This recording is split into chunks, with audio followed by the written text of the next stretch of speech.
இன்றைய காலையிலிருந்து சற்று தூறல், சிறிது மழை, பிறகு மறுபடியும் வானம் மந்தமாக இருக்கிறது. இன்றைக்கு நாம் சூரிய ஒளிக்கதிர்கள் பகவான் வதனத்தில் விழுவதை பார்க்க முடியவில்லை என்றாலும் பகவான் ஸ்வயம் பிரகாஷம், அவருடைய பிரகாசம்தான் உலகத்தை பிரகாசப்படுத்தி கொண்டிருக்கிறது. பகவானை முழு முதல் பொருளாக நாம் பார்த்தோமானால் சூரியனே தன்னுடைய பிரகாசத்தை அவரிடமிருந்து தான் பெற்றுக்கொள்கிறார்.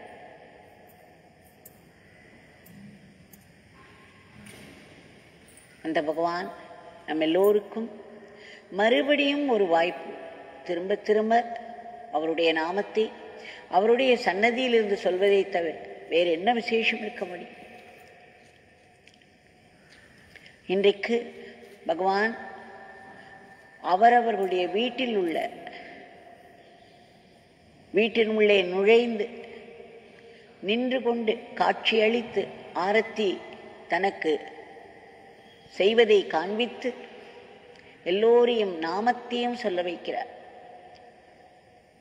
எது ஒன்றையும் நாம் பாக்கியமாக பார்த்தோமானால் அது எப்பேற்பட்ட பாக்கியம் என்று நமக்கு விளங்கும். எது ஒன்றையும் சாதாரணமாக பார்த்தோமானால் சாதாரண விவரங்கள் மட்டுமே மனதிற்கு வரும்.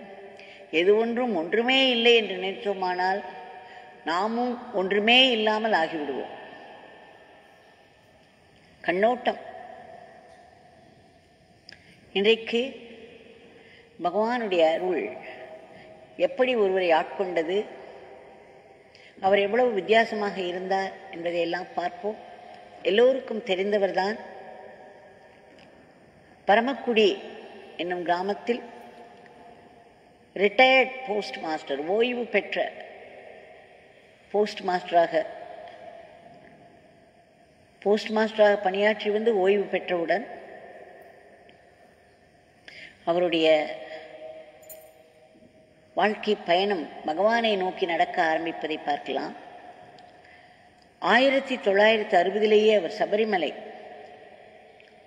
தொடர்ந்து நடந்து சென்று கொண்டிருக்கிறார். 2005 வரையிலும் தொடர் பயணம், ஒரு முறை கூட அவர் மிஸ் பண்ணியதில்லையா. இது அனைத்தையுமே அவர் பகவானுடைய அருளாகவே பார்க்கிறார். ஏனென்றால் குருவானவர் ஸ்ரீ அரவிந்தோ சொல்கிறார், குருவானவர் நாம் பிறந்ததிலிருந்து அந்த குருவினுடைய அருள் ஒளியானது நம்மை வழிநடத்தி கொண்டிருக்கிறது என்று.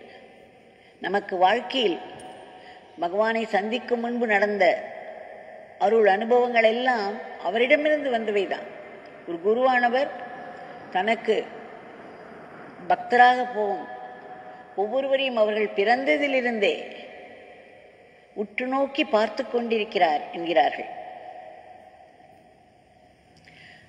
அவர் 1960 சபரிமலை சென்று 2005 வரை அவர் தொடர்ந்து, ஏனென்றால் இதை பற்றியெல்லாம் 2005 அவர் குறிப்பிட்டுள்ளார், தொடர்ந்து சென்று வருகிறார். அது தவிர எல்லாம் பாத யாத்திரை.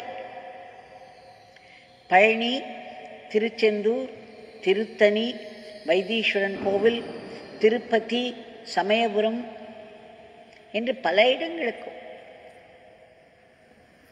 2003 கைலாஷ் யாத்திரை முடிந்து அவர் வந்தபோது அவருடைய காலை காண்பித்தார். விரல்கள் எல்லாம், கால் விரல்கள் மடங்கி இருந்தன. அந்த மடங்கி இருந்த காலோடு அவர் நடந்து சென்றிருக்கிறார். 2003 காண்பித்தார். பிறகு 2004 அவர் மறுபடியும் காஷி யாத்திரை பாத யாத்திரையாக நடந்து சென்றார்.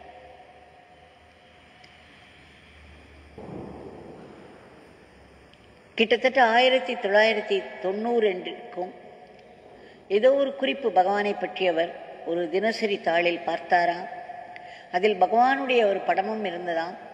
அதை பார்த்த உடனே ஒரு ஈர்ப்பு, இவரை நாம் கண்டிப்பாக தரிசனம் செய்ய வேண்டும் என்ற ஒரு மனதில் உறுதி.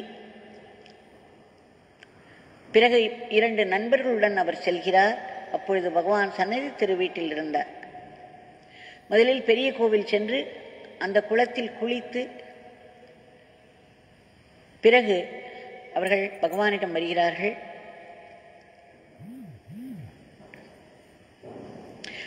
அப்பொழுது அவர்கள் வரும்பொழுது ஒரு நீண்ட ஹனுமார் வால் போல ஒரு நீண்ட கியூ ஒன்று இருக்கிறது. அவர்களுடைய முறை வருமுறை காத்திருந்து பிறகு உள்ளே நுழையும் பொழுது பகவான், நீங்கள் முன்னால் இதற்கு முன்னால் வந்திருக்கிறீர்களா என்று கேட்கிறார். இல்லை என்று இவர்கள் சொன்னார்கள்.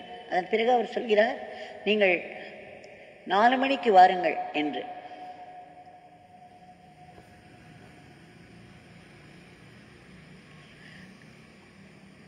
பிறகு இவர்கள் 4 மணிக்கு போகிறார்கள். இவர் மட்டும் ஒரு மாலை வாங்கி செல்கிறார். இவருடைய முறை வந்தவுடன் இவர்கள் உள்ளே நுழைந்து, அப்பொழுதெல்லாம் கியூ வந்துவிட்டது, நிறைய கூட்டம், தொடர்ந்து அது நீண்டு கொண்டே இருக்கும். அவர் பகவானுடைய கழுத்தில் மாலையை போட்டவுடன் அந்த மாலையை எடுத்து உடனே அவர் கழுத்தில் போட்டாராம்.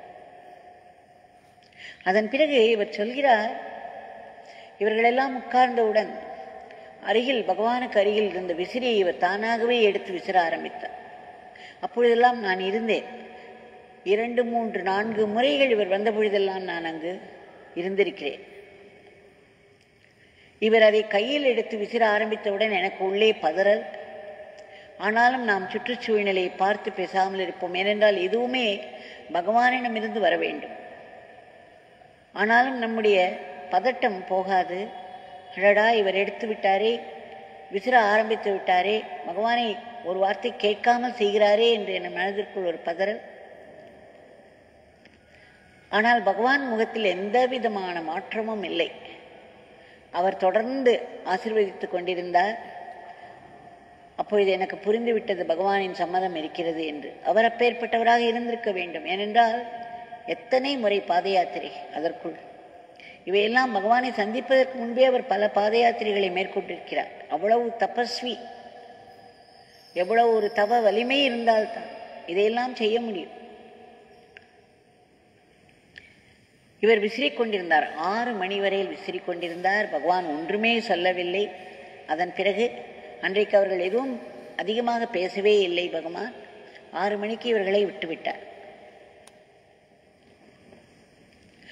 1983 காசி யாத்திரை, ஒரு பாத யாத்திரை, ஒரு பஸ் எடுத்துக்கொண்டு ராமேஸ்வரம் சென்று ராமேஸ்வரத்திலிருந்து பாத யாத்திரையாக காசிக்கு சென்று வந்தார். 4 மாதங்கள் ஆயிற்றாம். தொடர்ந்து நடந்து போய் வருவதற்கு 4 மாதங்கள் ஆயிற்றாம். திரும்பி வரும்பொழுது வாகனத்தில் வந்து விடுவார்கள். ஆனால் போகும்பொழுது நடந்து போவதற்கு, போய் சேருவதற்கு 4 மாதங்கள் ஆயிற்று. அதற்கு பிறகு 1990 பாத யாத்திரை, சுந்தரராஜன் என்ற அவரது ஊரிலே இருந்த ஒருவர், சுந்தரராஜன் என்பவர், அவரோடு சேர்ந்து இவர் பாத யாத்திரையாக திருவண்ணாமலைக்கு வந்தார். அதற்கு முன்னாடி இவர்கள் பாத யாத்திரை போகலாம் என்று திட்டமிட்டு கொண்டிருந்த பொழுதே சுந்தரராஜன் அவர்கள் கிளம்பிவிடும், தனியே செல்லும்படி ஆகிவிட்டது. ஏனென்றால்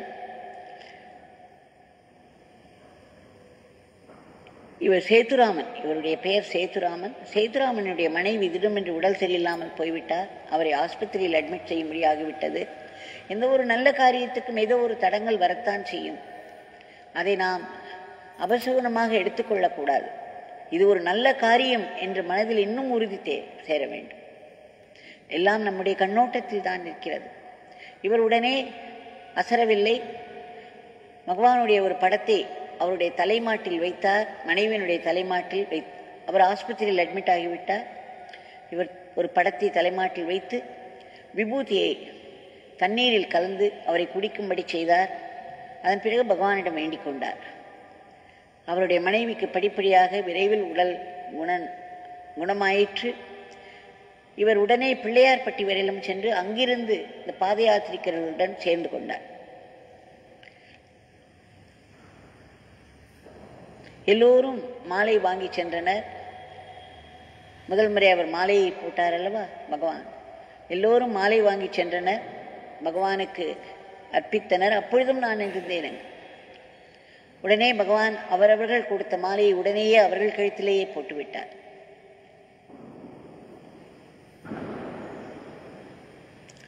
அப்பொழுதும் மறுபடியும் இவர் முதல் முறை பகவான் அவரை அனுமதித்தினால் ஒவ்வொரு முறையும் அவர் வரும்பொழுதெல்லாம் அந்த விசிறியை எடுத்து இவர் வீச ஆரம்பிப்பார். பகவான் பேசாமல் இருப்பார், எந்தவித மறுப்பும் சொல்ல மாட்டார். அதே போல் அந்த தடவையும் பகவான் அவரை அனுமதித்தார், விசிறுவதற்கு அனுமதித்தார். அதன் பிறகு ஒவ்வொருவருடைய பிரச்சனைகளையும் கேட்டார். ஒருவருக்கு வயிற்று வலி இருந்தது. உடனே பகவான் அவரை அருகில் கூட்டி அவருடைய வயிற்றை தடவினார். அந்த நிமிடமே அந்த வயிற்று வலி காணாமல் போயிற்று. மற்றவர்களுடைய பிரச்சனைகள் எல்லாம் கேட்ட பிறகு அவர் சொன்னார், இந்த பிரச்சனைகள் எல்லாம் சரியாகிவிடும், உங்களுக்கு கவலை வேண்டாம் என்று. அதன் பிறகு பகவான் சொன்னார், ஏன் இங்கு இவ்வளவு தூரம் நீங்கள் நடந்து வருகிறீர்கள் இந்த பிச்சைக்காரனை தரிசிப்பதற்கு? நீங்கள் அங்கே காணிமடம் அருகிலேயே இருக்கிறது, அங்கு இந்த பிச்சைக்காரன் உயிரோட்டத்தோடு இருக்கிறான், நீங்கள் அங்கு செல்லலாம் என்று கூறிவிட்டார். அப்பொழுதுதான் அவர் சொன்னதாக, இந்த பிச்சைக்காரனின் உடல்தான் இங்கு இருக்கிறது, உயிர் அங்கு இருக்கிறது என்று சொன்னதாக அவர் சொல்லியிருக்கிறார். பிச்சைக்காரன் தன்னை, பகவான் தன்னை அழுக்கு பிச்சைக்காரன் என்கிறார், தன்னை பாபி என்கிறார். நாம் அதை லிட்ரலாக மொழிபெயர்த்து ஏற்றுக்கொள்ள முடியுமா? பகவானுடைய வார்த்தைகளில் பொதிந்துள்ள அர்த்தத்தை யாராலும் புரிந்து கொள்ளவே முடியாது. புரிந்து கொண்டதாக நினைத்தால் அடுத்த நிமிடமே ஏதேனும் ஒரு அடி விழும். நான் பலமுறை பார்த்திருக்கிறேன். அவருடைய வாய் வார்த்தைகள், அதனுடைய ஆழம் நம்மால் புரிந்து கொள்ளவே முடியாது. அந்த ஆழத்திற்கு நாம் சென்றால்தானே அது எங்கிருந்து வருகிறது, எந்த அர்த்தத்தில் வருகிறது என்பதை புரிந்து கொள்ள முடியும். உண்மை என்னவென்றால், அவர் உயிரோட்டமாக இருக்கிறார் காணிமடத்தில். எங்கு பகவானுக்கு கோவில் கட்டி சிலை வைத்தாலும் அங்கு அவர் உயிரோட்டமாய் இருக்கிறார். பகவான் எங்கும் நிறைந்தவர். இப்பொழுது இங்கு நம்முடைய ஆசிரமத்தில் பகவானுடைய சரீரத்தை சமாதி கட்டி, சமாதி மந்திர் என்று சொல்கிறோம். நானே என் காதால் கேட்டிருக்கிறேன் பகவான் சமாதியிலிருந்து பாடுவதை. அவருடைய குரலை நான் கேட்டிருக்கிறேன், அவருடைய நாமத்தை பாடுவதை கேட்டிருக்கிறேன். அங்கு உயிரோட்டமாக இல்லையா? உடல் இருக்கிறது. அந்த உடல் சாதாரண உடலா? ஒரு முறை பகவான் சன்னதி திரு வீட்டில் நான் அவருடைய முடியெல்லாம் பொறுக்கி பொறுக்கி வைத்துக் கொள்வதை பார்த்தார். அப்பொழுது உடனே உள்ளே சென்று ஒரு தினசரி தாளை எடுத்து வந்தார். அதில் தேவ்கி இந்த ஆர்டிக்கிளை படி என்று சொன்னார். அங்கு ஒரு ரைட்டப் வந்திருந்தது. ஸ்ரீ அரபிந்தோ ஆசிரமத்திலிருந்து ஒருவர் எழுதியிருந்தார். அதில் என்னவென்றால், ஸ்ரீ அரபிந்தோவினுடைய ஒரு முடி, நகம், இப்படி ஒவ்வொன்றும் அவர்கள் பத்திரப்படுத்தி வைப்பது மட்டுமல்லாமல், எந்த ஊரிலும் ஒரு அரபிந்தோ ஆசிரமம் ஆரம்பிக்க வேண்டும், அரபிந்தோ சென்டர் ஆரம்பிக்க வேண்டும் என்றால் அவர்கள் ஒரு முடியையோ ஒரு நகத்தையோ தான் தருவார்கள். அதைத்தான் அவர்கள் பிரதிஷ்டை செய்வார்கள். அந்த மாதிரி அந்த ஆர்டிக்கிளில் இருந்தது. அப்பொழுது அதிலேயே அவர்கள் சொல்லியிருந்தார்கள், ஒருவர் இதையெல்லாம் கேள்வி கேட்டிருக்கிறார், ஸ்ரீ அரவிந்தருடைய முடியானது அவருக்கு சமமாகிவிடுமா, அவருடைய உடலிலிருந்து, உடல் அல்லவா அது, உடலை சார்ந்தது அல்லவா என்றெல்லாம். அப்பொழுது பகவான் என்னை கேட்டார், தேவ்கி போதும் நிறுத்து, நீ சொல், இந்த பிச்சைக்காரனுடைய முடியை நீ பொறுக்கி பொறுக்கி வைத்துக் கொள்கிறாரே, இதெல்லாம் தேவைதானா? இந்த பிச்சைக்காரன் இந்த உடல் தானா? இது உடலை சார்ந்திருக்கக்கூடியதல்லவா இது? இதில் என்ன தெய்வீகம் இருக்க முடியும் என்று கேட்டார். நான் இரு கைகளையும் கூப்பிவிட்டேன். அதன் பிறகு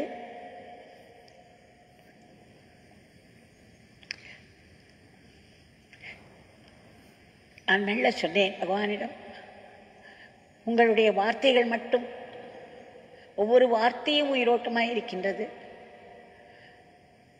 இந்த உடலில் அந்த பரம்பொருள் இருக்கிறது என்றால் இந்த உடல் சாதாரண உடலாக இருக்க முடியுமா?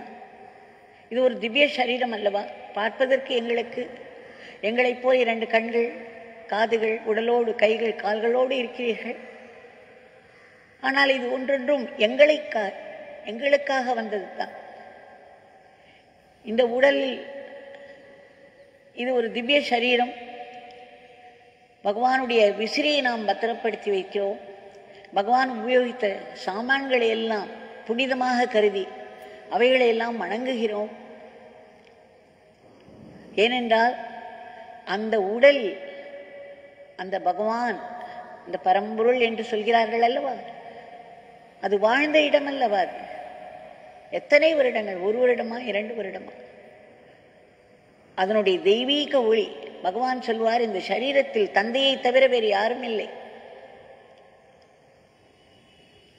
அவர்தான் இந்த பிச்சைக்காரனை ஒவ்வொரு எண்ணம் சொல் செயலை நடத்தி வருகிறார் என்று.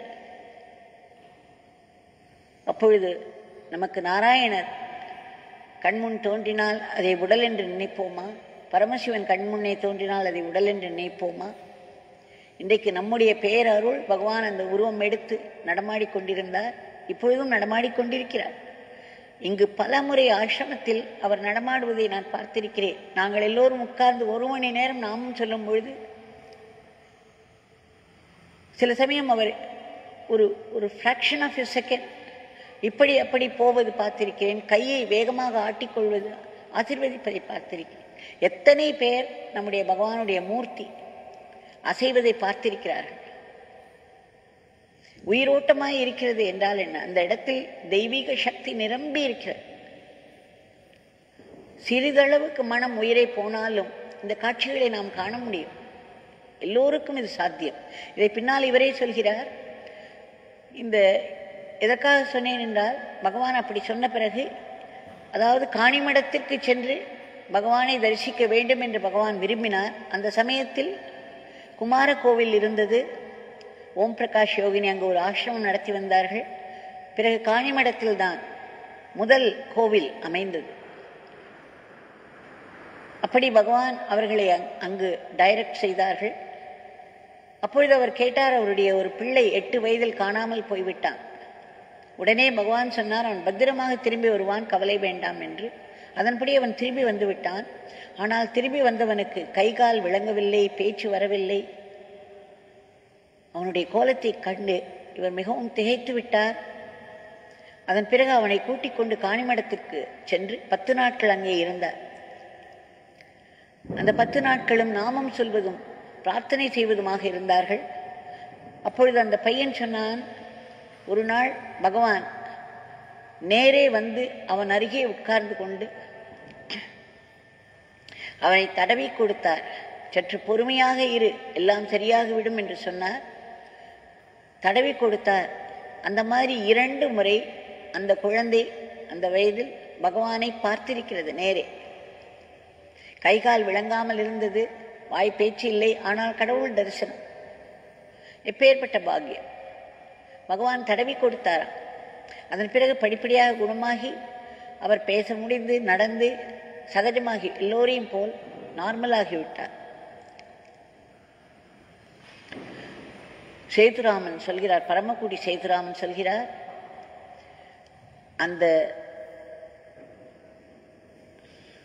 அதுதான் அவர் செய்த கடைசி தடவை. அதன் பிறகு பகவானுடைய சமாதிக்கு பிறகு 2004 தான் இங்கு வந்தார். அந்த 2003 அவர் கைலாசம் சென்று வந்து, எனக்கு நன்கு ஞாபகம் இருக்கிறது, இங்கே வந்து என்னை பார்த்து அந்த கைலாச படம் ஒன்றை, சிவபெருமான் அந்த படம் ஒன்றை எனக்கு கொடுத்து, மானசரோவர் தீர்த்தம் கொடுத்து, அங்கிருந்து எடுத்து வந்த சில கற்களையும் கொடுத்தார் மானசரோவர் ஏரியில். அப்பொழுது சொன்னார் அவர், இவர் மானசரோவர் சென்றிருக்கும் பொழுது அங்கு உடலை உறைய வைக்கும் பணி இருந்தது, குளிர் இருந்தது, தண்ணி அவ்வளவு ஜில்லென்று இருந்தது. இவர் போய் அதில் மூழ்கி எழுந்தார். அவ்வளவு குளிர்ந்து இருந்த தண்ணீரை பொருட்படுத்தாமல் மூழ்கி எழுந்தார். அப்பொழுது வயது என்ன தெரியுமா அவருக்கு? 79. 79 வயதில் அவர் கைலாச யாத்திரை செல்கிறார். அவ்வளவு தூரம் நடந்திருக்கிறார். அங்கு போய் அந்த குளிர் நீரில் மூழ்கி எழுந்தாராம். எழுந்து நின்று பார்த்த உடனே அங்கே கரையில் பகவான் பிரத்யட்சமாக உட்கார்ந்திருந்தார்.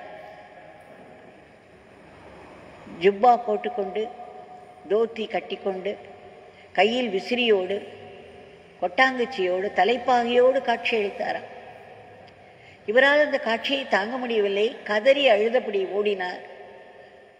யோகிராம் சரத்குமார், யோகிராம் சரத்குமார், யோகிராம் சரத்குமார் என்று அலறியபடி ஓடினார். அங்கே கூட அவரோடு 20 பேர்கள் இருந்தார்கள். அவர்கள் எல்லோரும் பயந்து போய் என்ன என்ன என்று கேட்டார்கள். அதோ பாருங்கள், என்னுடைய குருநாதர் காட்சியளிக்கிறார், என்னுடைய குருநாதர் அங்கே உட்கார்ந்திருக்கிறார், பாருங்கள் பாருங்கள் என்று அலறினார். அவர்கள் ஒருவராலும் பார்க்க முடியவில்லை. உடனே இவர் சொன்னார், நீங்களும் என்னோடு சேர்ந்து நாமம் சொல்லுங்கள் என்று.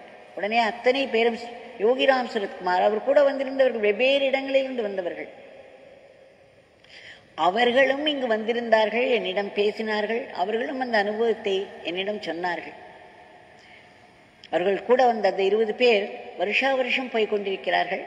ஒவ்வொரு முறையும் பகவானிடம் வந்து போவதற்கு முன்பு இங்கு வந்து தரிசனம் செய்துவிட்டு போவார்கள். போய்விட்டு வந்த பிறகு என்னிடம் வந்து ஃபோட்டோ, அந்த நீர், அந்த கற்கள் எல்லாம் கொடுத்து பகவானை நமஸ்கரித்து விட்டு செல்வார்கள்.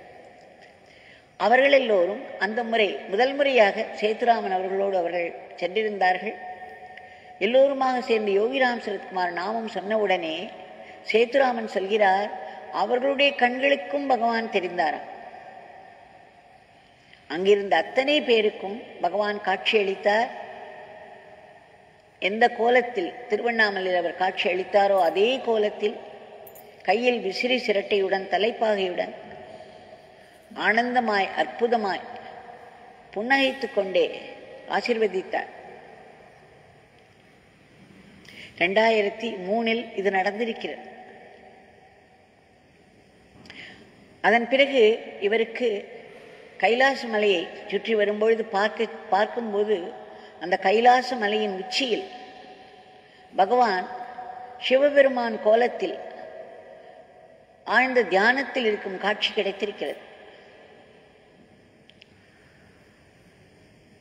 நாம் உள்ளே ஆழத்தில் போக போக போக பகவானுடைய உண்மையான சுரூபம் என்னவென்று நமக்கு காட்டிக் கொடுப்பார். அங்கே சாக்ஷாத் சிவபெருமானாக பகவான் வீற்றிருந்தார் கைலாச மலையின் உச்சியில். எப்பேற்பட்ட பாக்கியம் சேதுராமனுக்கு! ஆனால் அதை முடித்துவிட்டு வந்து என்னிடம் அவர் கூறிய பொழுது அவருடைய காலை பார்த்தேன். நான் தொட்டு வணங்கினேன். உங்களை தரிசிப்பது எனக்கு புண்ணியம், நீங்கள் என்னை ஆசீர்வதிக்க வேண்டும் என்று சொல்லி அவருடைய காலை தொட்டு வணங்கினேன். அப்பொழுதுதான் அந்த காலை பார்த்தேன். 5 கால் விரல்களும் மடங்கி இருந்தன. 2 பக்கமும் கால் விரல்கள் இல்லாமல் நடந்து பாருங்கள், எப்படி நடக்க முடிகிறது என்று தெரியும். அந்த காலோடு அவர் மானசரோவர் சுற்றி, கைலாச மலையை சுற்றி வந்திருக்கிறார். அவருக்கு ஏன் கடவுள் காட்சி கொடுக்க மாட்டார்? அதற்கு முன்னாடி 2004 அதற்கு பிறகு அந்த காலோடு அவர் காசி யாத்திரை, மறுபடியும் பாத யாத்திரை சென்று வந்தார்.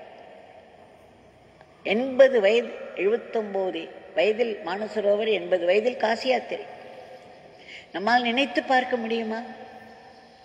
தெய்வீக அருள் இல்லாமல் இதெல்லாம் சாதிக்க முடியுமா? பகவான் சொல்வார், உன் கண்ணை மூடிய கண்ணை திறப்பதற்கு அருள் வேண்டும்.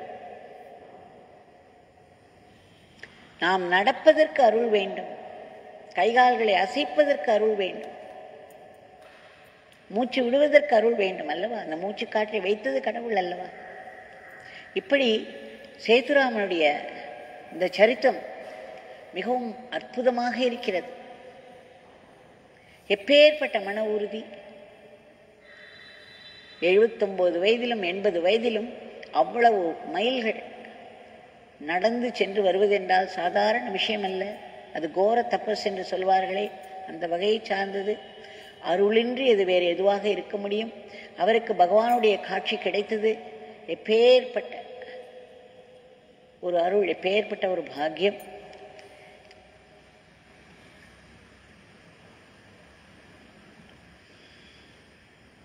இது தவிர அவர் திருவண்ணாமலைக்கே தேவக்கோட்டையிலிருந்து, ஒருமுறை மதுரையிலிருந்து ஒருமுறை உத்தமபாளையத்திலிருந்து என்று பாத யாத்திரை சென்றிருக்கிறார். 3 முறை பகவான் சொன்ன பிறகு கூட அவர் திருவண்ணாமலைக்கு மீண்டும் மீண்டும் பாத யாத்திரை சென்று வந்துதான் இருக்கிறார். இதை பார்க்கும் பொழுது எனக்கு மிகவும் பிரமிப்பாக இருக்கிறது. நம்மால் 40 வயது ஆனாலே அவரவர்களுடைய முழங்கால்கள் ஒரு விதமாக ரிப்பேராக ஆரம்பித்துவிடும். அதன் பிறகு நடப்பதற்கே கஷ்டப்படுவார்கள் நிறைய பேர் உண்டு. அதுவும் கலியுகத்தில் இப்பொழுது 30 வயது 35 வயதுக்கெல்லாம் இது நடப்பதை பார்க்கிறோம். அப்படி இருக்கையில் 80 79 அவர் சொல்கிறார், ஆரம்பத்தில் இருந்து அத்தனை பாத யாத்திரைகள் நான் நடப்பதற்கு காரணம் யோகி ராம் சுரத்குமார் அருளின்றி வேறு எதுவும் இல்லை என்று. நடக்க முடியாதது என்பதை நடக்க வைப்பவர் நம்முடைய பகவான். அவர் அருள் அத்தனை சக்தி வாய்ந்தது. அந்த அருளானது நம்முடைய ஆசிரமம் முழுதும் நிரம்பி இருக்கிறது.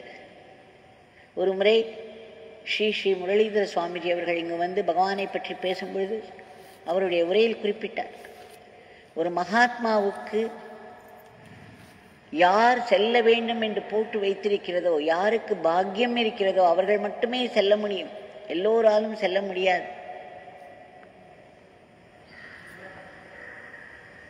என்று இதை பல மேற்கோள்களுடன் அவர் நிரூபித்து காண்பித்தார். எப்படி ரமண மகரிஷியிடம் ஒருவர் வந்தார். அவர் எப்படியாவது சேஷாத்ரி சுவாமிகளையும் ரமண மகரிஷியும் தரிசிக்க வேண்டும், ரமண மகரிஷியை நாம் குருவாக வரிக்க வேண்டும் என்றெல்லாம் தீர்மானத்தோடு வந்தாராம் திருவண்ணாமலைக்கு. முதலில் சேஷாத்ரி சுவாமிகளை பார்த்துவிட்டார். அதன் பிறகு ரமண மகரிஷியிடம் சென்றார். ரமண மகரிஷியிடம் சென்றவுடன் ரமண மகரிஷி பேசவே இல்லை, ஒன்றுமே பேசவில்லை. இவர் திரும்ப திரும்ப பல முயற்சிகள் செய்கிறார். ஆனால் அவர் எந்த ஒரு தீட்சையும் கொடுப்பதா இல்லை, எதை திறந்து வாயை திறந்து பேசுவதா இல்லை. பிறகு இவர் ஒரு கடிதம் எழுதுகிறார் அங்கு இருந்தபடியே, நீங்கள் எனக்கு தீட்சை அளிக்கவில்லை என்றால் நான் இன்னொரு பிறவி எனக்கு வரும், நான் எத்தனை பிறவி எடுத்தாலும் நீங்களே எனக்கு குருவாக வர வேண்டும் என்று உறுதியோடு இருக்கிறேன், அதனால் நீங்களும் எனக்காக பிறக்க வேண்டியிருக்கும் என்றெல்லாம் எழுதுகிறார். அப்பொழுதும் ரமண மகரிஷி ஒரு பதிலும் சொல்லவில்லையாம். அதன் பிறகு கடைசியாக அவர் போவதற்கு முன்பு சொன்னாராம், அந்த அருள் இல்லை என்றால் நீங்க வந்திருக்க முடியுமா என்று. இந்த ஜென்மத்தில் உனக்கு முக்தி இல்லை என்றால் நீங்க வந்திருக்கவே முடியாது என்று. ஒரு மகாத்மாவிடம் செல்பவர்களுக்கு பகவான் இதைத்தான் எனக்கு ஆரம்பத்திலேயே சொன்னார், முக்தி செல்ஃப் ரியலைசேஷன் என்றெல்லாம் நீ நினைக்காதே, நீ இந்த பிச்சைக்காரனுக்கு வேலை செய்வதற்காக வந்திருக்கிறார், இதுவே உன்னுடைய வாழ்வின் நோக்கம். நம் ஒவ்வொருவருக்கும் அதுதான். பகவானிடம் வந்தவர்கள் அத்தனை பேருக்கும் பகவானுடைய சேவையை செய்வதுதான் நம்முடைய நோக்கம். நாம் பகவான் சொல்லுவார், எத்தனையோ பிறவிகளாய் ஒன்றாய் வந்திருக்கிறோம் என்று. இப்படி நாம் பிறவிதோறும் அவரோடு பிறந்து அவருக்கு நாம் சேவை செய்வதற்காகத்தான் வந்திருக்கிறோம். அதில் முக்தி இருக்கிறது. முக்தி ஏற்கனவே ஆகி ஒரு ரோலை செய்வதற்கு தான் வருகிறோம். நாம் நமக்கு அந்த ஜென்மத்தில் எந்த ரோல் அலாட் ஆயிருக்கிறதோ அந்த ரோலை நாம் செய்வதற்காகத்தான் இந்த ஜென்மம்.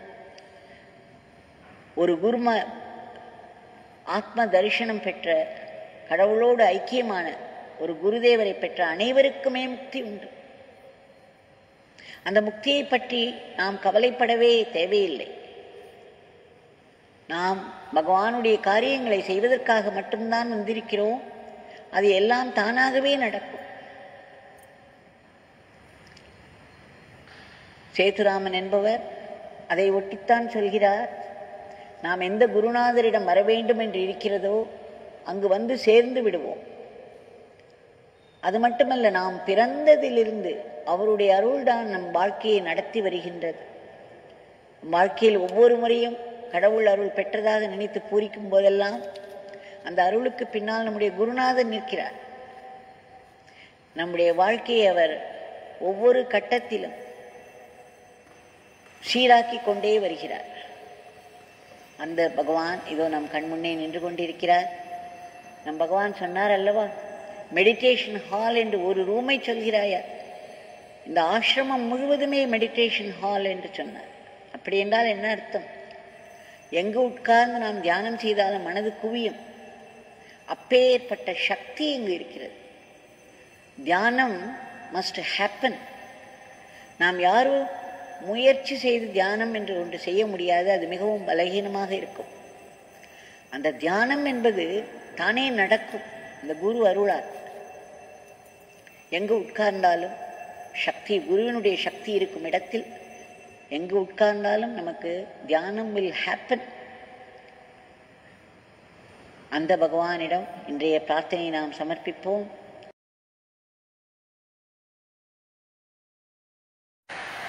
பகவான் அந்த அருளை நமக்கு செய்து வருகிறார். இல்லை என்றால் நம்மால் எதுவும் செய்ய முடியாது. நான் முன்பே சொல்லியிருக்கிறேன், மறுபடியும் ஞாபகத்திற்கு கொண்டு வருவதற்காக இதை சொல்கிறேன். சுதாமாவில் ஒரு முறை இரவு முழுவதும் மிகவும் கஷ்டப்பட்டு நாமம் சொன்னேன்.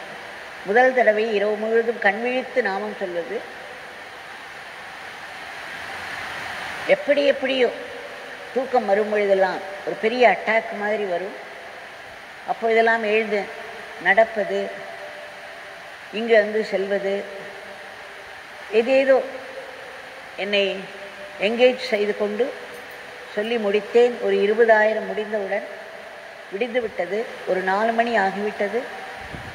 பகவானிடம் ஓடி சென்று மிகவும் உற்சாகத்துடன் சொன்னேன், பகவான், நான் இரவு முழுவதும் கண்விழித்து உங்கள் நாமம் சொன்னேன், 20,000 சொல்லிவிட்டேன் என்று மிக மகிழ்ச்சியோடு ஆவலோடு அவர் என்னை பெரிதும் பெருமைப்படுத்தப் போகிறார் என்றெல்லாம் நினைத்து சொன்னேன். ஆனால் அவர் முகம் சுருங்கியது. கைகள் இரண்டையும் பிரயோஜனமில்லை என்பது போல் அசைத்தார். பயந்து போனேன், அதிர்ச்சிக்குள்ளானேன். என்ன தவறு செய்தோம்? ஒரு இரவு முழுவதும் எவ்வளவு கஷ்டப்பட்டு இந்த நாமத்தை சொல்லி முடித்தோம். இவர் உற்சாகம் செய்வார், நாம் மேலும் மேலும் தினம் தினம் இதை செய்ய முடியும் என்றெல்லாம் எண்ணி ஓடி வந்தே, இவரானால் முகத்தை சுருக்கி கொண்டு பிரயோஜனம் ஏதுமில்லை என்று சொல்கிறார். இதை எப்படி எடுத்துக்கொள்ள முடியும்? என் முகம், என் கண்கள் என்னுடைய அதிர்ச்சியை காண்பித்தன. அதன் பிறகு அவருடைய முகம் சற்று கனிந்தது. அவர் சொன்னார், தேவ்கி, உன்னால் அந்த மாதிரி செய்திருக்க முடியுமா? உன்னால் இரவு முழுவதும் கண்முழித்து எவ்வளவு நீ கஷ்டப்பட்டாலும் அவ்வளவு கஷ்டப்பட்டு அந்த நாமத்தை உன்னால் சொல்லியிருக்க முடியுமா? நீதான் சொன்னாயா? நீ சொல்கிறாய் என்னிடம் நான் சொன்னேன் என்று. நீயா சொன்னாய்? என்னுடைய தந்தை உன்னை செய்ய வைத்தார், என் தந்தை உன்னை சொல்ல வைத்தார். அதை நீ தெரிந்து கொள்ளாவிடில் நீ சொல்லும் நாமத்தினால் பிரயோஜனம் இல்லை என்று சொல்லிவிட்டார். இதை நாம் எப்பொழுதும் மனதிற்கு கொண்டு வர வேண்டும், மனதில் நிறுத்தி கொள்ள வேண்டும். நாமத்தை சொல்வது கூட, நாமத்தை சொல்வதால் பலனுண்டு, ஒரு நாமம் கூட வீணாகாது என்றெல்லாம் சொல்லும் பகவான் இதையும் எனக்கு அறிவுறுத்தினார். நம்மால் நாமம் சொல்ல முடிந்தால் அதை அவர்தான் சொல்ல வைக்கிறார். நம்மால் எந்த ஒரு காரியமும் செய்ய முடிந்தால் அதை அவர்தான் செய்ய வைக்கிறார். அவருடைய அருள் இல்லாமல் நம்மால் மூச்சு விட முடியாது, கண்ணை திறந்து பார்க்க முடியாது, நமக்கு காது கேட்காது, கைகால்கள் ஒரு அங்குலம் கூட அசையாது, ஒரு மில்லிமீட்டர் கூட அசையாது. இதை நாம் எப்பொழுதும் மனதில் கொண்டு நம்முடைய எண்ணம், சொல், செயல் எல்லாவற்றிற்கும் பின்னால் அவருடைய அருள் இயங்கிக் கொண்டிருக்கிறது, அதுதான் நம்மை இயக்கிக் கொண்டிருக்கிறது என்பதை மறந்து விடவே கூடாது. அடிக்கடி நாம் மனதிற்கு கொண்டு வர வேண்டும். இத்தனை மழையிலும் இத்தனை கொரோனா காலத்திலும் நம்மை விடாது நாமம் சொல்ல வைத்து, அவருடைய லீலைகளை எல்லாம் சொல்ல வைத்து, கேட்க வைத்து எத்தனை அருள் செய்கிறார். அவருக்கு நம்முடைய நன்றி கலந்த நமஸ்காரங்களை சமர்ப்பித்து இன்றைக்கு 1-2 லீலைகளை பார்ப்போம். பகவான் நமக்கெல்லாம் சொல்லியிருக்கிறார் அல்லவா, அவருக்காக நாம் செலவழிக்கும் ஒவ்வொரு பைசா, money and time spent on this beggar will not go waste, they will multiply என்று சொல்லியிருக்கிறார். இந்த பிச்சைக்காரனின் மேல் செலவிடும் பணமும் நேரமும் வீணாகவே ஆகாது, அவை பெருகி வரும் என்று சொல்லியிருக்கிறார். நமக்கு நேரம் அதிகமாகும், நம்முடைய ஆயுள் கூடும், நம்முடைய செல்வம் செல்வோம் என்று செல்லாமல் நமக்கு கூடி வரும், மேலும் மேலும் பெருகி வரும். சேஷாத்ரி என்பவர் சேலத்திலிருந்து ஒரு முறை பகவானை பார்க்க சென்றிருந்தாராம். அவர் 2 ரூபாய் கொடுத்து ஒரு சின்ன பாக்கெட்டில் கல்கண்டு வாங்கி சென்றாராம். அதை பகவான் முன்னால் சமர்ப்பித்து நமஸ்கரித்து அமர்ந்திருக்கிறார்.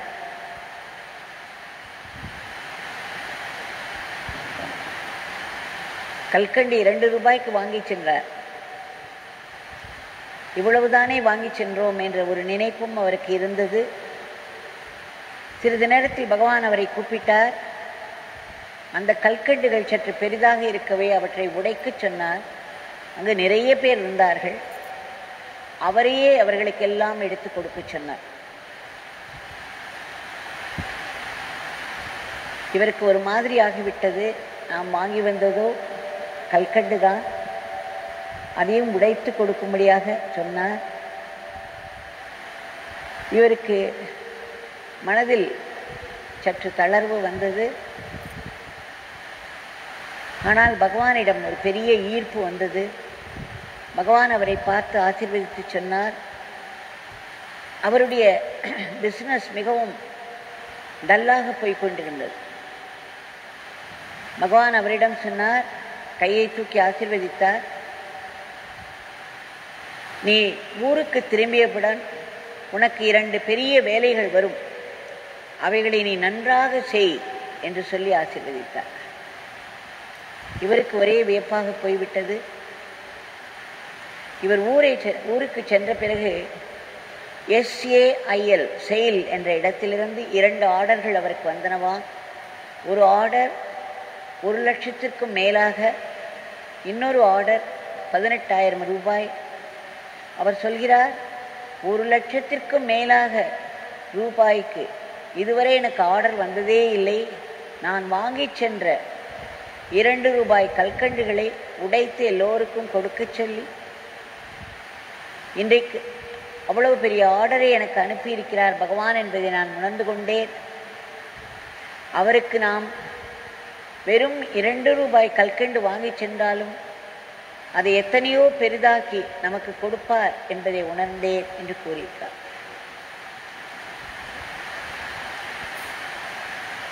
நாம் 2-3 நாட்களுக்கு முன்பு ஒரு கதை பார்த்தோம். அதில் ஒரு விறகு வெட்டி எப்படி தனக்கு எத்தனை துன்பங்கள் நேர்ந்தாலும் அவை துன்பம் என்றே அவன் கருதவில்லை. விறகு வெட்டி பிழைத்தான், அதில் தடை வந்த பொழுது. செருப்பு தைத்து பிழைத்தான், அதில் தடை வந்த பொழுது. குடையில் ரிப்பேர் செய்து பிழைத்தான். ஆனால் ஒவ்வொரு முறையும் தான் செய்யும் தொழிலுக்கு தடை வருகிறதே என்று அவன் கடவுளை இகழவில்லை, கடவுளை நொந்து கொள்ளவில்லை. அவன் எப்பொழுதும் பகவான் முன்பு அமர்ந்து அவரை புகழ்ந்து கொண்டே இருந்தான். உன்னுடைய கருணை அல்லவோ எனக்கு இந்த தடை ஏற்பட்டால் கூட எனக்கு இன்னொரு வழியை காட்டிவிட்டது. ஒரு கதவை மூடினால் நீ இன்னொரு கதவை திறக்கிறாய், எப்பேற்பட்ட கருணை உனக்கு என்று இறைவனை புகழ்ந்து கொண்டே இருந்தான். இறைவனுக்கு நன்றி சொல்லிக் கொண்டே இருந்தான்.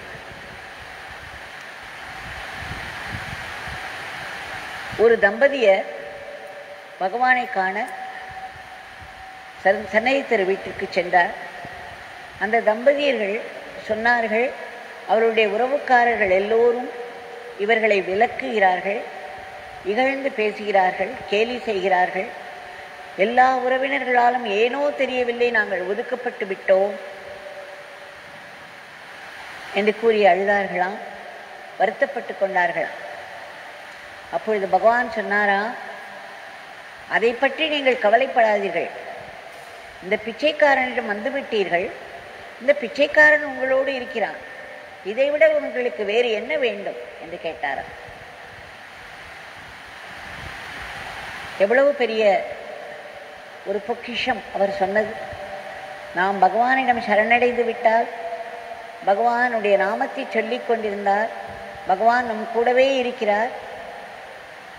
அதனால் மற்றவர்களுடைய புறக்கணிப்போ இகழ்வோ நமக்கு பெரிதாக எடுத்துக்கொள்ள வேண்டிய தேவையில்லை.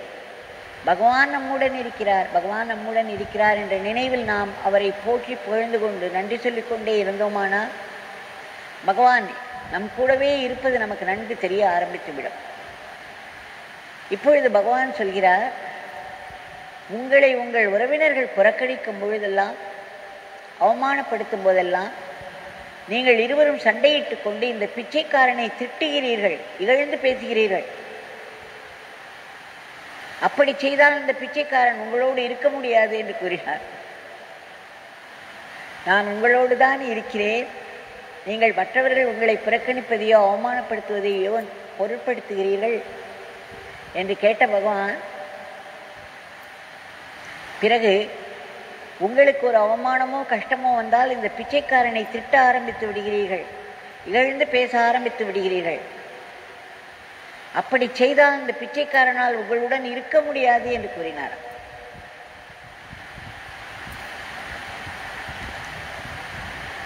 இதை நாம் மனதில் கொள்ள வேண்டும்.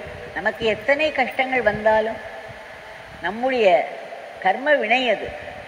நாம் அதை யாருக்கோ எப்பொழுதோ செய்திருக்கிறோம், அவர்கள் அந்த அவமானத்தில் துன்பப்பட்டிருக்கிறார்கள், துடித்து போயிருக்கிறார்கள். அந்த கஷ்டம் நாமும் அனுபவிக்க வேண்டும். ஒருவருக்கு நாம் நல்லது செய்தால் அந்த நல்லது நின்று நமக்கு பலனளிக்கும் தகுந்த சமயத்தில். ஒரு கெட்டது செய்தாலும் அதுவும் நின்று நமக்கு பலனளிக்கும்.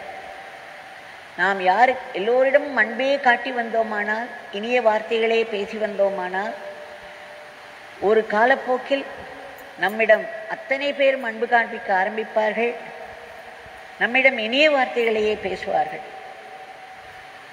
அதேபோல் நாம் எல்லாவற்றிற்கும் எரிச்சல் பட்டு கொண்டு எல்லாரையும் தூக்கி எறிந்து பேசினோமானால் நமக்கு ஒரு காலகட்டத்தில் அவை அத்தனையும் நடக்கும். அதன் பிறகு நாம் நம்மை நொந்து கொள்வதோ கடவுளை நொந்து கொள்வதோ பிரயோஜனம் இல்லை. கடவுளை நொந்து கொள்ள இன்னும் நிலைமை மோசமாகிவிடும். இதை பகவான் மிக அழகாக சொல்கிறார். அவர்களை உதறி தள்ளிவிடவில்லை, ஏனென்றால் அவர்கள் அவரை நாடி வந்திருக்கிறார்கள். அதனால் சொல்கிறார், நான் உங்களுடன் இருக்கிறேன், நீங்கள் உங்கள் உறவினர்களுடைய புறக்கணிப்பை பற்றி கவலைப்பட வேண்டாம், அவர்கள் உங்களை எவ்வளவு இழந்து பேசினாலும் கவலைப்பட வேண்டாம், இந்த பிச்சைக்காரன் உங்களோடு இருக்கிறேன், அது போதும் என்று சொன்ன பகவான் அடுத்து இதையும் சொல்கிறார், நீங்கள் இருவரும் சண்டையிட்டு என்னை இகழ்ந்து பேசுகிறீர்கள், அப்படி இருந்தால் அந்த பிச்சைக்காரனால் உங்களோடு இருக்க முடியாது. நாம் எத்தனை பேர் நமக்கு ஒரு கஷ்டம் வந்துவிட்டால் பகவானை நொந்து கொள்கிறோம். குழந்தையும் தெய்வமும் கொண்டாடும் இடத்திலே என்று பார்த்தோம் அல்லவா? அந்த விறகு வெட்டி ஒரு கதவு சாத்தினால் ஒரு ஜன்னலாவது திறக்கும், ஒரு கதவு சாத்தினால் இன்னொரு கதவு திறக்கும். இதற்கு பகவான் எப்பொழுதும் அருள் செய்து கொண்டுதான் இருக்கிறார். நாம் அவரை புகழ்ந்து கொண்டே இருக்க வேண்டும். அது அந்த விறகு வெட்டியை எவ்வளவு பெரிய அந்த நாட்டிற்கே அமைச்சராகும் அரசனுக்கு ஆலோசனை சொல்லும் அளவுக்கு ஒரு பெரிய எல்லோரையும் விட மூத்த அமைச்சராகும் ஒரு பெரிய பாக்கியம் அவனுக்கு கிட்டியதல்லவா? ஏன்? அவன் கடவுளை புகழ்ந்து கொண்டே இருந்தான். அவனுக்கு துர்பாகியம் நேரும் பொழுதெல்லாம், சங்கடங்கள் நேரும் பொழுதெல்லாம் இதை நாம் நினைவில் வைத்துக் கொள்ள வேண்டும். பகவான் எத்தனையோ பேருக்கு எத்தனையோ லீலைகள் செய்திருக்கிறார். ராஜேஸ்வரி அவர்கள் ராஜபாளையத்திலிருந்து எழுதுகிறார்கள், அவர்கள் பகவானிடம் சென்றிருந்த சமயம் அவருடைய அண்ணி பகவானிடம் மிகவும் சங்கடத்தோடு கண்ணீரோடு சொன்னார்களாம், அவருடைய குழந்தையை அழைத்து வந்திருந்தார்கள். அந்த குழந்தை பேச்சு வரவில்லை. பகவானிடம் கையேந்தினார்கள், அழுதார்கள். என்னுடைய குழந்தை பேச மாட்டேன் என்கிறானே என்று. அவன் பெயர் பாபு. உடனே பகவான் அன்போடு பாபு பாபு என்று கூப்பிட்டாராம், கூப்பிட்டு கொண்டிருந்தாராம். அந்த குழந்தை அவரை பார்த்துதான் அதனால் பதில் பேசவே முடியவில்லையாம். இரண்டாவது தடவை மறுபடியும் பாபு பாபு என்று கூப்பிட்டாராம். அப்பொழுதும் அது பார்த்து கொண்டே இருந்ததாம். மூன்றாவது தடவை கூப்பிட்டாராம், அது முழித்து கொண்டே இருந்ததாம். நாலாவது தடவை, அஞ்சாவது தடவை, ஆறாவது தடவை, ஏழாவது தடவை, எட்டாவது தடவை, ஒன்பதாவது. பகவான் சளைக்கவில்லை. பாபு பாபு என்று அந்த பையனை கூட்டிக்கொண்டே இருந்தார். 10 தடவைகள் முடிந்து 11வது தடவை பாபு பாபு என்று கேட்டவுடன் என்ன சாமி என்று கேட்டதாம். வாய் திறந்து பேசிவிட்டதாம், அதுவும் சரியாக பேசிவிட்டதாம். இதை படிக்கும்போது எவ்வளவு அழகாக இருக்கிறது. அப்பேற்பட்ட பகவான் அத்தனை பவரோடு அத்தனை சக்தியோடு இருக்கிறார். ஆனால் அவர் 10 தடவை, ஒவ்வொரு தடவையும் 2 முறை கூப்பிடுகிறார். ஆக 20 தடவை அந்த குழந்தையினுடைய நாமத்தை சொன்ன பிறகுதான் அந்த குழந்தை பேசுகிறார். அந்த 20 தடவை அவர் கூப்பிடுவதற்குள் எத்தனை கர்ம வினைகளை இந்த குழந்தை பேசாமல் இருப்பதற்கு காரணமாயிருந்த எத்தனை கர்ம வினைகளை அவர் களைந்தாரோ தெரியாது. சாதாரணமாக நாம் மற்றவர்களை இகழ்ந்து பேசுவது, கேலி பேசுவது, கிரிட்டிசைஸ் விமர்சனம் செய்வது, மற்றவர்களிடம் எரிச்சல் படுவது, வார்த்தைகளை கொட்டுவது. பகவான் நமக்கு பேசும் சக்தியை கொடுத்திருக்கிறார். அந்த பேசும் சக்தியை வைத்து பகவானை புகழ்ந்து மற்றவர்களிடம் அன்பாக பேசுவதை விடுத்து இப்படியெல்லாம் நாம் குற்றம் சொல்லுவது, விமர்சனம் செய்வது, அவர்களை தூற்றுவது போன்ற காரியங்களை செய்து அவர் நமக்கு கொடுத்த பேசும் சக்தியை அவமதித்தோமானால் அடுத்த ஜென்மத்தில் நமக்கு பேச்சு வராது, ஊமையாக பிறந்து விடுவோம். அவைகளின் பலன் அதுதான்.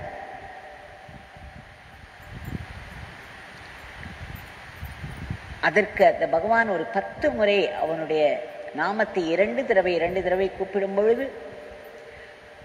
அந்த குழந்தை முன்ஜென்மத்தில் எத்தனை பேரை எப்படி தூக்கி எறிந்து இகழ்ந்து கேலி செய்து புண்படும்படி பேசி என்னவெல்லாம் செய்திருந்தானோ அத்தனை கர்மாக்களையும் அவர் களைய வேண்டியிருந்தது. இது விதவிதமாக நடக்கிறது. ஒரு 7-8 வருஷங்கள் இருக்கலாம், சற்று அதற்கு முந்தியும் இருக்கலாம். மதுரையிலிருந்து வந்த ஒரு அன்பர், நான் வெளியே பிரதான் மந்திரியை விட்டு வெளியே வந்து தேர்முட்டி அருகே செல்லும் பொழுது அவர் என்னை கூப்பிட்டு கொண்டே வந்தார். பிறகு அவர் சொன்னார், அழுதார், அம்மா என்னுடைய பேர குழந்தை 1.5 வயது 2 வயது ஆகிறது, இன்னும் ஒரு வார்த்தை கூட வாயிலிருந்து வரவே இல்லை என்று அழுத போது, அப்பொழுது கையில் ஒரு ஆரஞ்சு பழமோ ஏதோ ஒன்றை நான் பகவானிடம் வைத்துவிட்டு கையில் எடுத்து சென்று கொண்டிருந்தேன். அவருடைய பகவானுடைய பாதத்தில் வைத்து எடுத்து சென்று கொண்டேன். உடனே நான் சொன்னேன், இது பகவானுடைய பிரசாதம், இதை கொண்டு போய் நீங்கள் உங்கள் குழந்தைக்கு கொடுங்கள், பகவான் உங்களை பேர குழந்தையை பேச வைத்தாலும் பேச வைத்து விடுவார் என்று சொன்னேன். அதன் பிறகு அவர் சென்று அதை அவர் பயபக்தியோடு வாங்கினார். பகவானுடைய பிரசாதம் என்ற உணர்வோடு வாங்கினார்.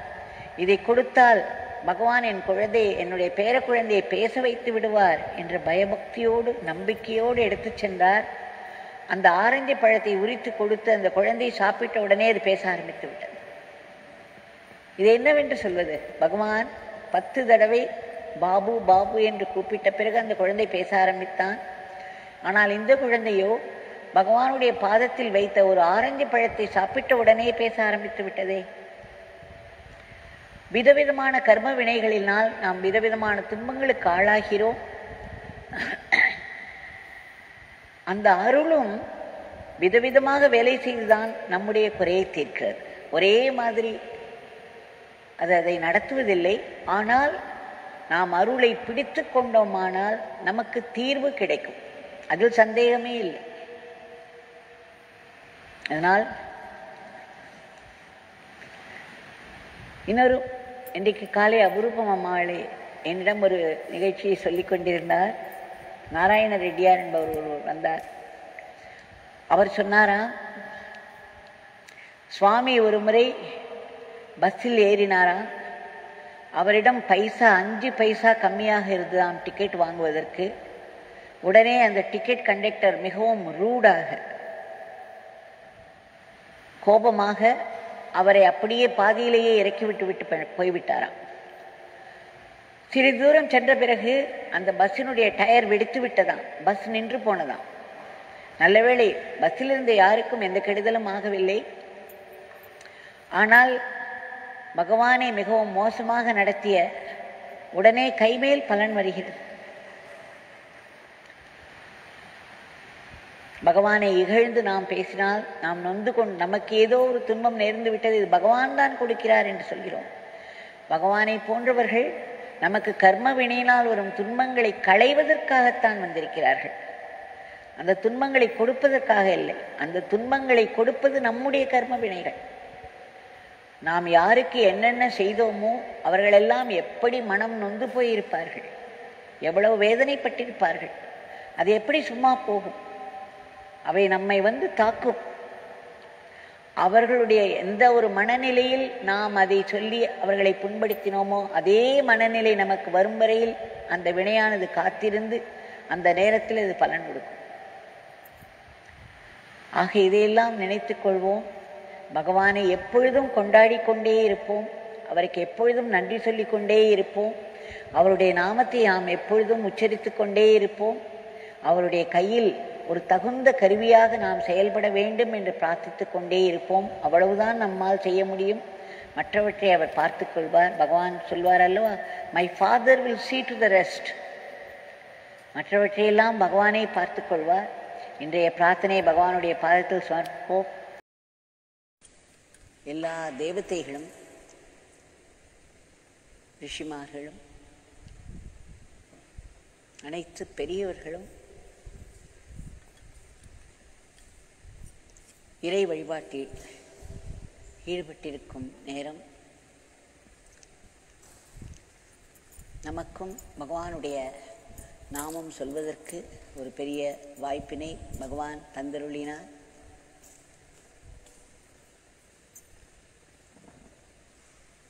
இன்றைக்கு இந்த 1 மணி நேரம் நாம் சேர்ந்து பாடினோமானால் இந்த 1 மணி நேரத்தை நாம் உண்மையில் உயிர் வாழ்ந்திருக்கிறோம். நம்முடைய வாழ்க்கையின் பயனை அடைந்திருக்கிறோம். வாழ்க்கையின் பயன் இறைவனை நினைப்பதுதான். அந்த இறைவனை நினைப்பதின் பயனை அவர் எப்பொழுது வேண்டுமோ அப்பொழுது தருவார். அப்பொழுது அது மிகவும் பொருந்தியும் நிரந்தரமாயும் இருக்கும். பகவானுக்கு நம்முடைய ஆத்மார்த்தமான நன்றிகளை தெரிவித்துக் கொள்வோம். இன்றைய பிரார்த்தனையை நாம் சமர்ப்பிக்கும் முன்பு பகவானுடைய ஸ்தலங்கள்,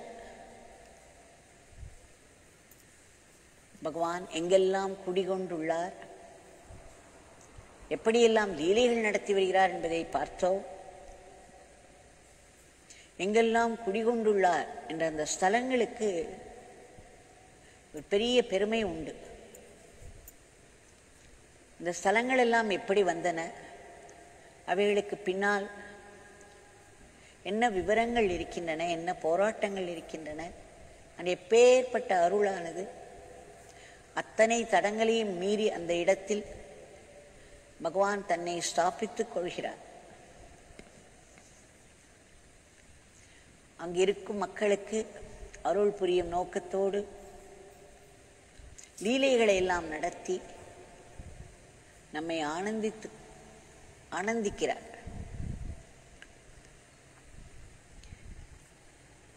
மிக சுவாரஸ்யமாக ஒரு விஷயத்தை இன்றைக்கு படிக்க நேர்ந்தது பகவானுடைய அருளினால். அதில் கோவில்பட்டி திருமலை அவர்கள் சில விவரங்களை எல்லாம் கொடுத்துள்ளார். மிகவும் சுவாரஸ்யமாகவும் ஆனந்தம் தருவதாகவும் இருந்தது.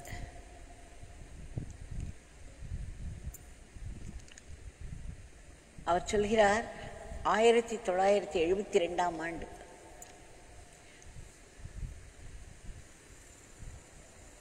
சுவாமி மயானந்தன் என்பவரை பகவான் ஏதோ கடைத்தெருவில், ஏதோ ஒரு கடை வாசலில் மயானந்தன் அவர்கள் வந்து பார்த்தார். பகவானை பார்த்த உடனேயே அவருக்கு பாட்டு வந்தது. 1972 எல்லோருக்கும் ஒரு சாதாரண பிச்சைக்காரனாகவும் போலீஸ்காரர்களுக்கு விரட்டுவதற்கு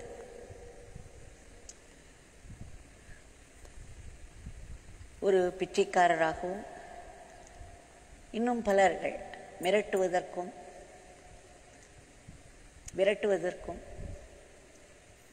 ஒரு சாதாரண பிச்சைக்காரராய் கந்தலாடை அணிந்து, எந்த விதமான நெற்றியில் விபூதியோ ருத்ராட்சமோ எதுவும் இல்லாமல், ஆனால் கண்களில் இந்த சத்தியத்தின் ஒளி. எந்த சத்தியம்? பரமசத்தியம். பரம்பொருளாய் எல்லாவற்றிற்கும் மேலாயிருக்கும் முழு முதல் பொருளுடைய சத்தியம் கண்களில் ஒளிர்ந்து கொண்டிருந்தன. அதை காண்பவர்கள் மட்டுமே காண முடியும். அதை விடுத்து அவருடைய உடலாக பார்த்தோமானால் கலைந்த தலை, எண்ணெய் காணாத பரட்டை தலைதான், கிழிந்தல் ஆடை, அழுக்கு ஆடை, இப்படித்தானே நம் பகவான் காட்சியளித்தார். அங்கும் இங்கும் திரிந்து கொண்டிருந்தார். அந்த காலத்தில் மயானந்தன் அவர்கள் இந்த பாட்டை எழுதியிருக்கிறார். உலகம் உன்னை வணங்கும்,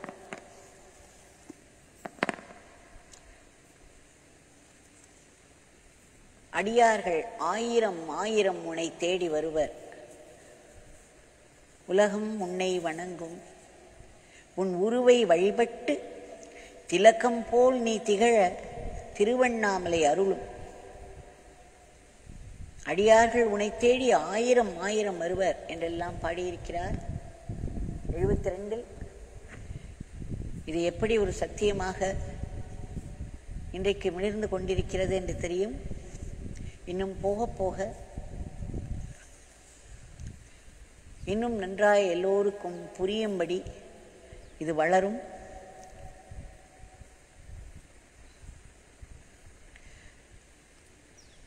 திருமலை அவர்கள் சொல்கிறார்கள், அந்த சமயத்தில் குமாரகோவில் ஸ்ரீ ஓம் பிரகாஷ் யோகினி மாதாஜி அவர்கள் பகவானுடைய போட்டோவை வைத்து,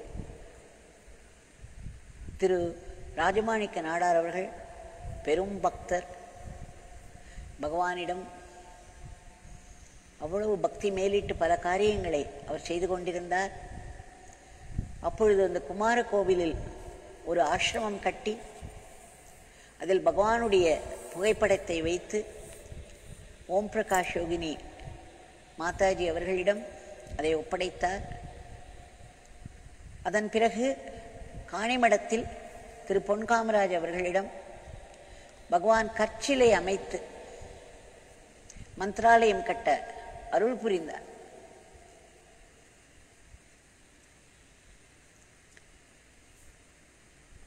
அந்த சமயங்களில் திரு பொன்காமராஜ் அவர்கள் நிதி உதவிக்காக பகவான் அருளினால் அங்கும் இங்கும் சென்ற பொழுதெல்லாம் ராம கைலாசம் என்பவர் தூத்துக்குடியில் ஒரு பத்திரிகை நிருபர்,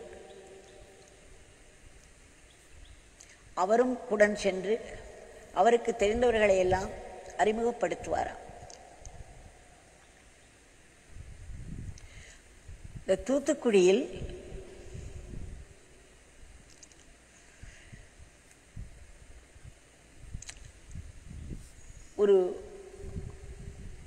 ஒரு குழப்பம் இருந்தது. அங்கு இரு சாரார்கள் தூத்துக்குடி மாவட்டத்தில் 1997 கோவில்பட்டியில் அங்கிருந்த ஒரு பெரிய ஒரு கோவில் இருக்கிறது. அந்த கோவிலில் தேர் இழுக்கும் பொழுது அந்த தேரோட்டத்தில் ஒரு ஜாதியினர் ஒரு சாராருக்கு வடம் இழுப்பதற்கு உரிமை உண்டு, இன்னொரு சாரார் அந்த தேரின் பின்னாடி இருந்து கொண்டு தடி வைத்து அதை தள்ளிவிடுவதற்கு உரிமை பெற்றிருந்தார்கள். நாம் எத்தனை ஜாதிகள் இருந்தாலும் அவரவர்களுடைய வேலையை தர்ம வழியில் இறையுணர்வோடு செய்து வந்தோமானால் அந்த சமுதாயம் ஒரு கட்டுக்கோப்போடு ஒரு பெரிய முன்னேற்றத்திற்கு வழிவகுத்து செல்லும். ஆனால் அன்றைக்கு இருந்த சூழ்நிலை ஒரு கருத்து வேற்றுமை வந்துவிட்டது இரு சாரார்களுக்கும். அதனால்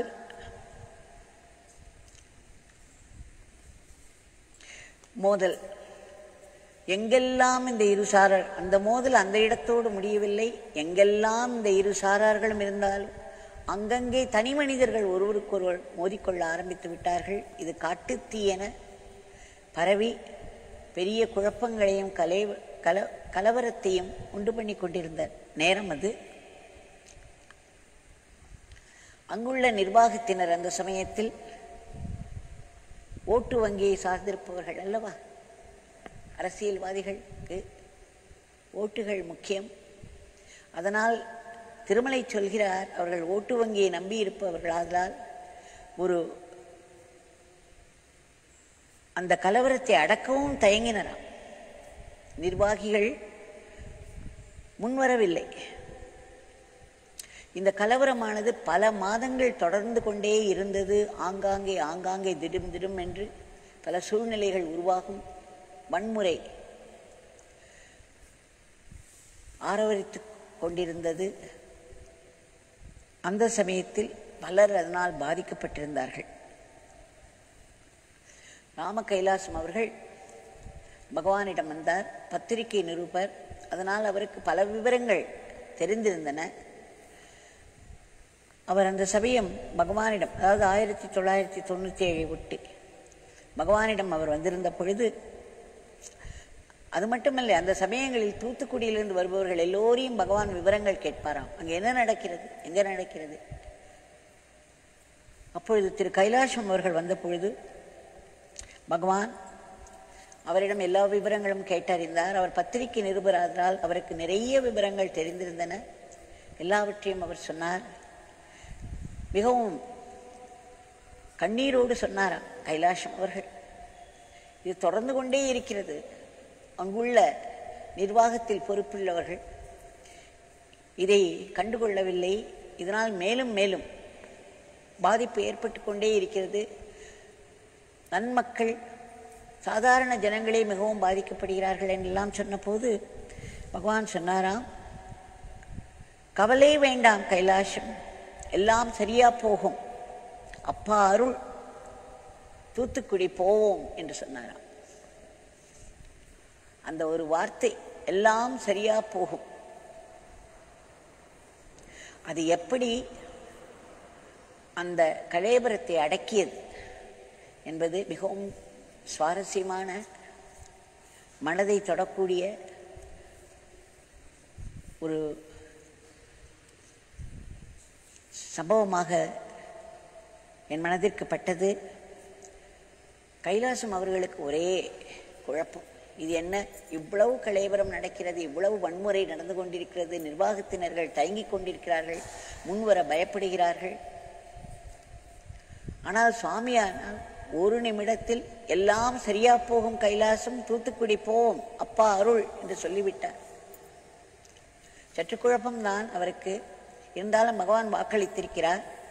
அவர் நேரே அந்த கலெக்டர் இருப்பார் அல்லவா, தூத்துக்குடி மாவட்ட ஆட்சியர், சப் கலெக்டர், டிஐஜி, இந்த அதிகாரிகளை எல்லாம் சென்று பார்த்தார். பத்திரிகை நிருபர் என்ற முறையில் அவருக்கு அந்த ஒரு வாய்ப்பை பகவான் ஏற்படுத்தி கொடுத்தார். அவர்களிடம் சென்று பகவான் சொன்னார், அவர்களிடம் சென்று திரு கைலாசம் அவர்கள் சொன்னார், திருவண்ணாமலை பகவான் யோகி ராம் சுரத்குமார் வாக்களித்திருக்கிறார், எல்லாம் சரியாக போகும் என்று. அதனால் அவருடைய படத்தை நீங்கள் வைத்துக் கொள்ளுங்கள், கவலைப்படாதீர்கள், மற்றவற்றை அவர் பார்த்துக் கொள்வார், அவர் உத்தரவு கொடுத்து விட்டார் என்கிற மாதிரி அவர் சொல்லி பகவானுடைய படத்தையும் கலெக்டர், சப் கலெக்டர், டிஐஜி அவர்களுக்கெல்லாம் கொடுத்தாராம். அந்த சமயத்தில் அதன் பிறகு உடனடியாக என்ன நடந்தது என்றால், கலவரத்தை அவர்கள் தட்டி, குற்றம் செய்தவர்களை தட்டி கேட்காததினால் மேலும் வன்முறை கூடி ஒரு இடத்தில் 40 நாட்டு வெடிகுண்டு வைக்கப்பட்டு வெடித்து பெரிய சேதத்தை உண்டு பண்ணியது.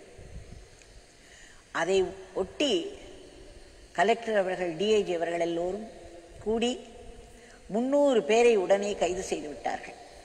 அவர்களுக்கு பகவானுடைய வாக்கு, பல அங்கு பகவானிடம் வந்து சென்று கொண்டிருந்தார்கள். அந்த சமயத்தில் நிறைய ஐஏஎஸ் அதிகாரிகள், ஐபிஎஸ் அதிகாரிகள், போலீஸ் அதிகாரிகள் எல்லோரும் வந்து, அது தவிர ஜுடிஷியரி, நீதித்துறையிலிருந்தும் பலர் வந்து கொண்டிருந்தார்கள். அவர்கள் எல்லோருக்கும் ஒரு தைரியம், பகவானுடைய வாக்கு இருக்கிறது, எல்லாம் சரியா போகும் என்று. இந்த 40 வெடிகுண்டு மிகவும் வன்முறையானதால் அவர்கள் ஆக்ஷன் எடுத்தார்கள். 300 பேரை கைது செய்தார்கள். அதன் பிறகு சிறிது சிறிதாக அந்த கலவரங்கள் அடங்கிவிட்டன, ஒடுங்கிவிட்டன. ஒழுங்கு சட்டம் கொஞ்சம் கொஞ்சமாக திரும்ப வந்தது. அப்பொழுது கைலாசம் அவர்கள் பாதிக்கப்பட்டவர்கள், இந்த உயர் அதிகாரிகள், நிர்வாகத்தில் இருந்த உயர் அதிகாரிகள் எல்லோருக்கும் பகவானுடைய நாமத்தை சொல்லுங்கள், பகவானுடைய நாமத்தை சொல்லுங்கள் என்று சொல்லிக்கொண்டே அதை பரப்பி வந்தாராம்.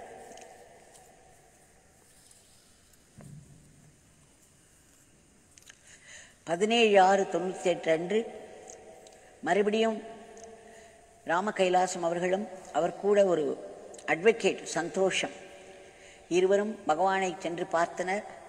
அப்பொழுது இந்த முறை கைலாசம் அவர்கள் சொன்னார்கள் சந்தோஷத்துடன், சுவாமி எல்லாம் சரியாய் போகிவிட்டது, நீங்கள் சொன்ன மாதிரியே எல்லாம் சரியாய் போகிவிட்டது. தங்களுடைய கருணையினால் வன்முறை கூடி அதிகாரிகள் முன்வந்து அவர்களை கைது செய்யும்படி நேர்ந்து விட்டது. அதன் பிறகு எல்லாம் அடங்கிவிட்டது என்று சொன்னார். இதில் ஒரு விஷயத்தை பார்த்தோமானால்,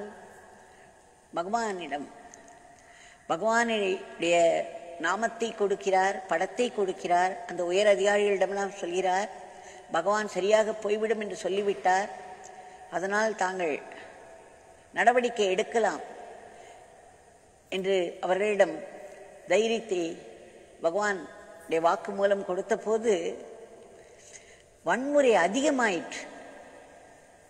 40 நாட்டு வெடி குண்டுகள் ஓரிடத்தில் வெடித்தன, அடுத்து.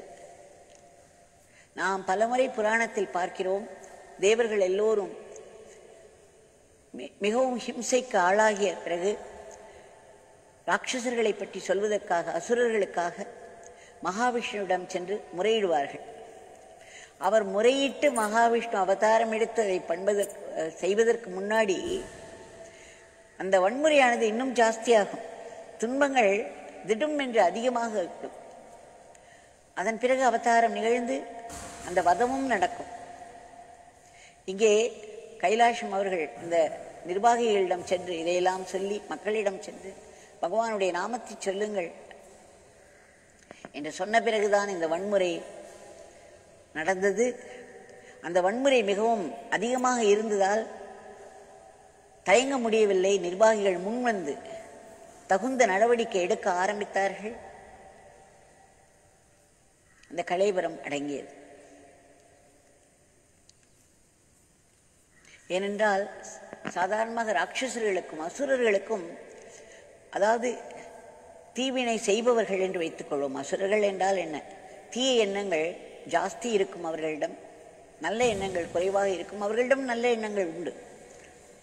அந்த தீய எண்ணங்கள் இருப்பதனால் அவர்களுக்கு நல்ல எண்ணங்கள் இருந்து ஒரு காலத்தில் அவர்கள் ஒரு பெரிய தவம் செய்து அதற்கான ஒரு ஆத்ம பலத்தை பெற்றிருப்பார்கள். அந்த ஆத்ம பலம் கரையும் வரை அவர்கள் அந்த பவரில் இருப்பார்கள். அவர்களை ஒன்றும் செய்ய முடியாது. அதனால்தான் நாம் பார்க்கிறோம் புராணத்தில், கடவுளர்கள் கூட வெகு நாட்கள் போராடி பிறகு அழிக்கிறார்கள். அவர்கள் கண் திறந்து பார்த்தால் எரிந்து விடுவார்கள் யாரும். ஆனாலும் அவர்கள் ஒரு லீலை, சில நாட்கள் தொடர்ந்து போரிட்டு பிறகு அசுரர்களை வதம் செய்வதாகத்தான் கதைகள் எல்லாம் வரும். அதே போல் இந்த தீய சக்திகள் அழிவதற்கு முன்பு திடுமென்று தங்களுடைய முழு பலத்தையும் காண்பித்து அவருடைய பலத்தை இழந்து விடுவார்கள். பகவான் வாக்குறுதி கொடுத்த பிறகு இந்த 40 நாட்டு வெடிகுண்டு வெடித்து அதன் பிறகு நிர்வாகிகள் உடனடியாக நடவடிக்கைகள் எடுத்து பிறகு சட்டம் ஒழுங்கு அந்த இடத்தில் நிலவ ஆரம்பித்தது. அப்பொழுது கைலாஷம் அவர்களும் சந்தோஷம் அவர்களும் பகவானிடம் வந்து மிகவும் மகிழ்ச்சியாக தங்கள் கருணையினால் இப்படியெல்லாம் நடந்துவிட்டது என்று சொன்னவுடன் பகவானும் சந்தோஷப்பட்டார். அதன் பிறகு பகவான் கேட்டாராம்,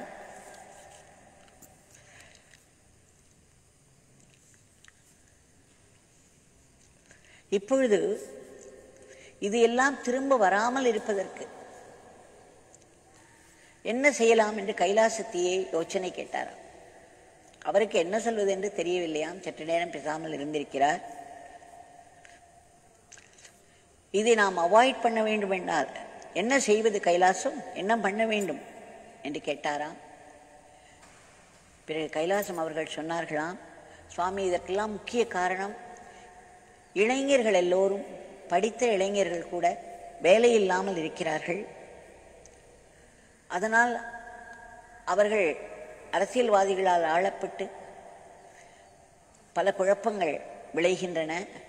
அவர்களை நன்கு வழிகாட்டுதல் இல்லாமல், மனதில் அமைதி இல்லாமல், படித்த படிப்புக்கு வேண்டிய பதவி இல்லாமல் வேறு விஷயங்களில் அவர்களுடைய மனம் மூடிவிடுகிறது. இதனால் இன்னும் வன்முறை ஜாஸ்தியாகிறது என்று அவர் எடுத்து சொன்னவுடன், சரி அதற்கு என்ன செய்யலாம் கைலாசம் என்று கேட்டாராம் பகவான். ஒன்றும் தெரியாதவர் போல். உடனே அவருக்கு தோன்றிதான், சுவாமி, ஒரு தியான மண்டபம் தங்களுடைய அருள் வாக்கினாலும் தங்களுடைய புகைப்படத்தாலும் நாமத்தினாலும் இன்றைக்கு தூத்துக்குடி எத்தனையோ வருஷங்களாக இருந்த கலைவரங்கள், இந்த வன்முறைகள் எல்லாம் ஒடுங்கி சட்டம் மீண்டும் அமலுக்கு வந்திருக்கிறது. அதனால் தங்களுக்கான ஒரு தியான மண்டபம் அங்கே இருந்தால் அது தங்கள் மூலமாக அந்த இடத்தில் அந்த அமைதியை நிலவச் செய்யும் என்று சொன்னாராம். உடனே பகவான், கைலாசம் எந்த இடத்தில் இந்த தியான மண்டபத்தை வைக்கலாம் என்று கேட்டாராம். கைலாசம் அவர்களுக்கு திடும் என்று மனதில் புதுக்கோட்டை என்று தோன்றி புதுக்கோட்டையில் வைக்கலாம் என்று சொன்னாராம். உடனே அது எங்கே இருக்கிறது என்று பகவான் கேட்டாராம். தூத்துக்குடியிலிருந்து 18 கிலோமீட்டரில் இருக்கிறது என்று திரு கைலாசம் அவர்கள் சொல்லவும் பகவான் சொன்னாராம், அப்படியே செய்வோம், கைலாசம் அவர்கள் அதை செய்வார்கள் என்று சொல்லிவிட்டாராம். இவருக்கு ஒரே உதறல். என்னது இது, பகவான் என்ன சொல்கிறார்? இது ஒரு பெரிய மேமத் ஒர்க், இது ஒரு பெரிய வேலை.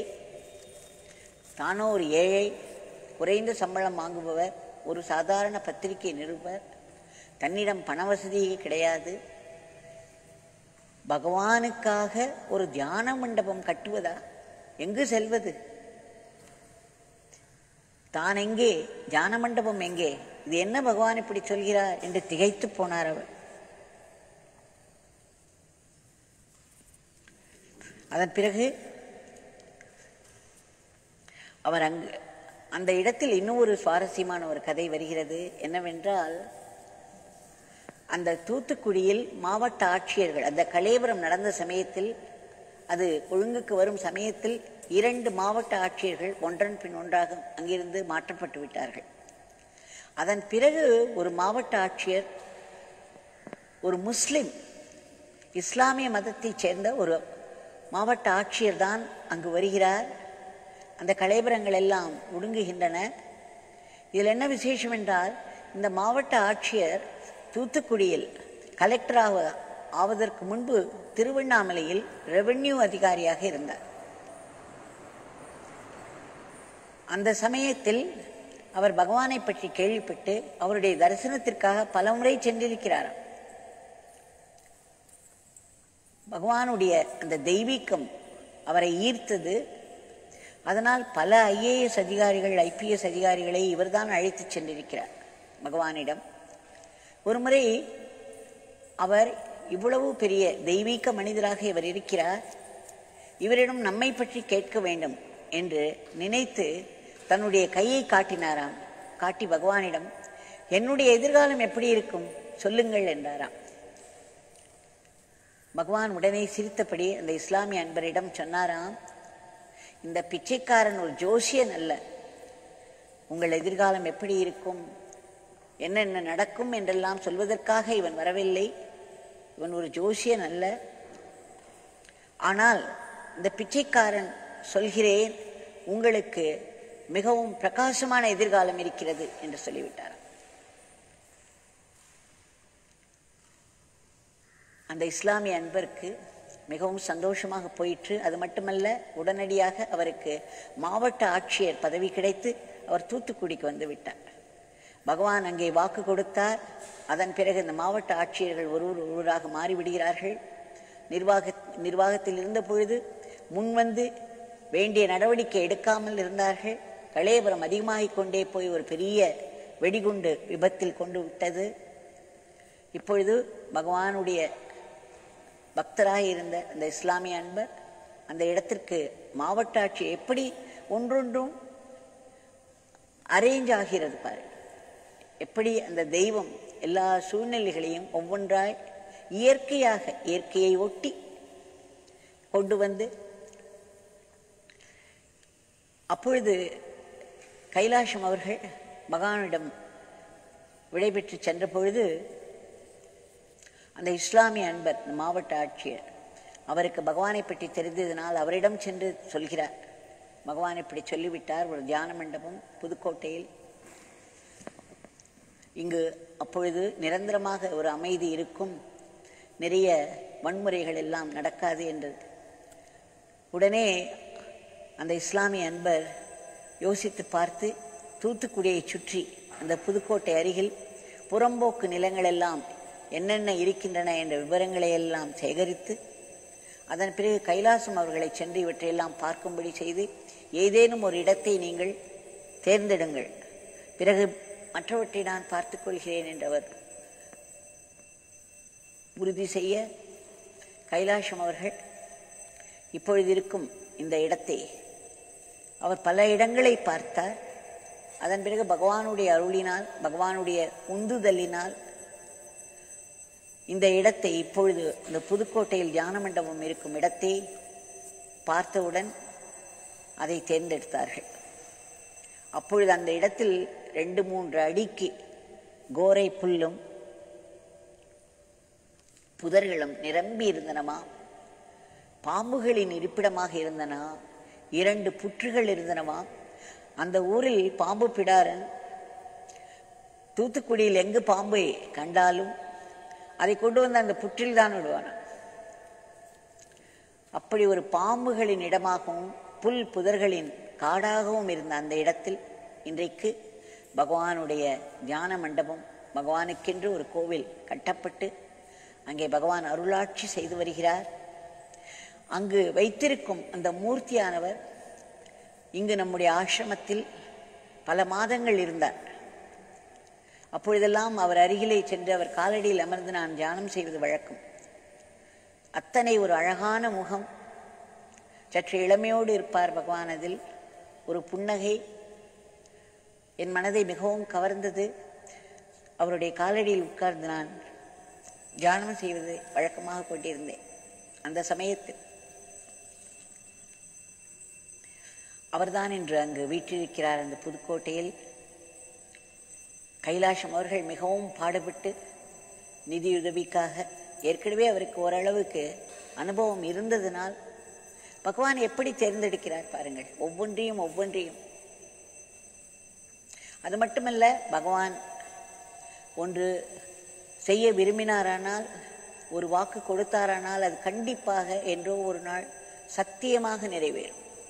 அதை யாரும் எத்தனை பேர் குறுக்கிட்டாலும் அதை தகர்க்க முடியாது. அவருடைய வார்த்தைகள் சத்தியமாகும்.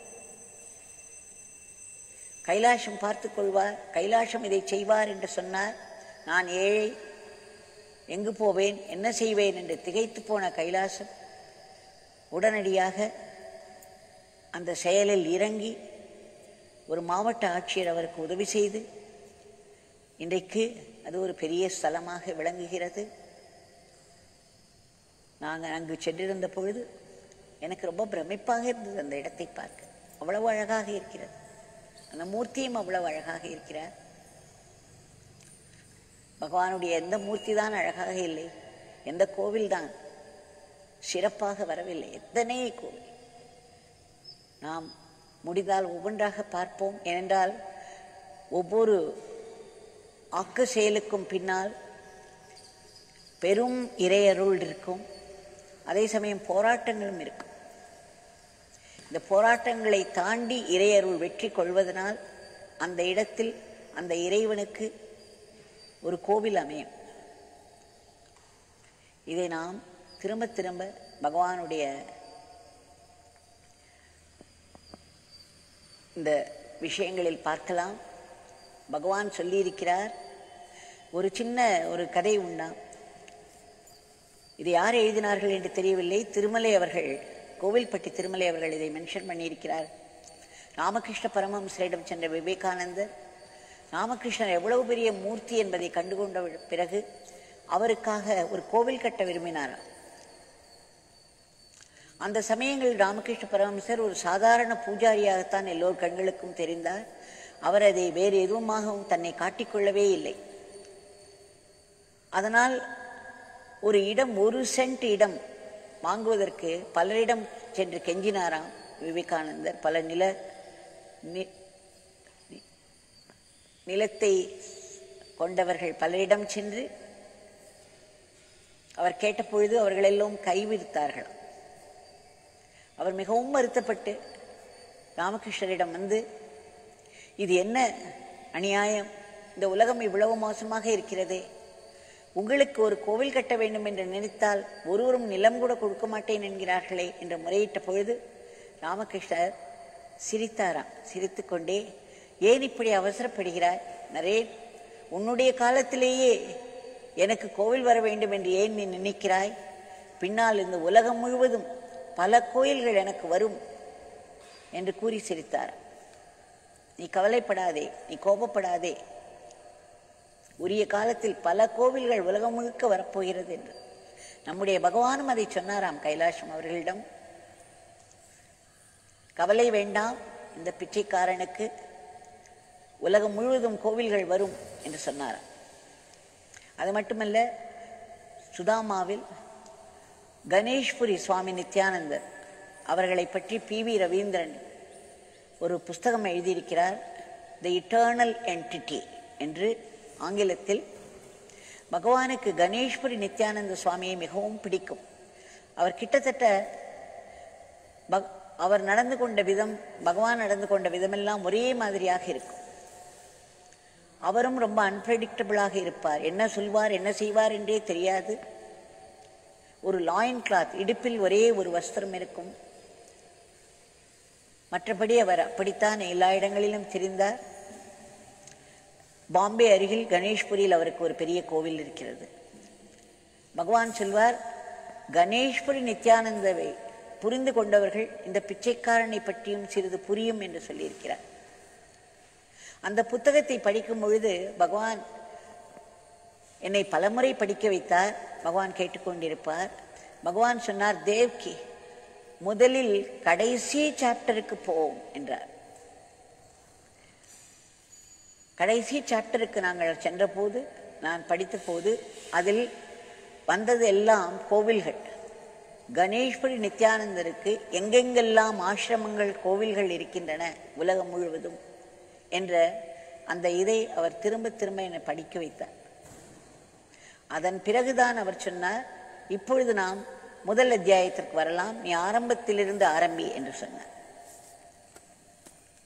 அதாவது தெய்வங்கள் முதலில் ஒரு கன்க்ளூஷன், என்ன நடக்க வேண்டுமோ அதை ஒரு சட்டில் லெவலில், ஒரு சூக்ஷ்ம நிலையில் அவர்கள் முடித்து விடுவார்கள். அதன் பிறகு அது ஸ்தூலமாக செயல்பட ஆரம்பிக்கும். இதைத்தான் பகவத்கீதையில் கிருஷ்ணன் சொல்கிறார் அர்ஜுனனிடம், அர்ஜுனா, உன்னுடைய உறவினர்களை கண்டு உன்னுடைய பெரியவர்களை கண்டு நீ பயப்படாதே, இவர்களை கொல்ல வேண்டும் என்று நீ வருத்தப்படாதே. ஏனென்றால் நான் அவர்களை என்றோ கொன்று விட்டேன். ஏற்கனவே அந்த காரியம் நடந்துவிட்டது. நான் இவர்கள் பார்க்கிறாயே, உன்னுடைய உறவினர்கள், ஆச்சாரியர்கள், சான்றோர்கள் நின்று கொண்டிருக்கிறார்கள். இவர்கள் அனைவரையும் நான் எப்பொழுதோ கொன்றுவிட்டேன். நீ உன்னுடைய அம்பை எய்து பேரை தட்டிக் கொள்வாய் என்றார்.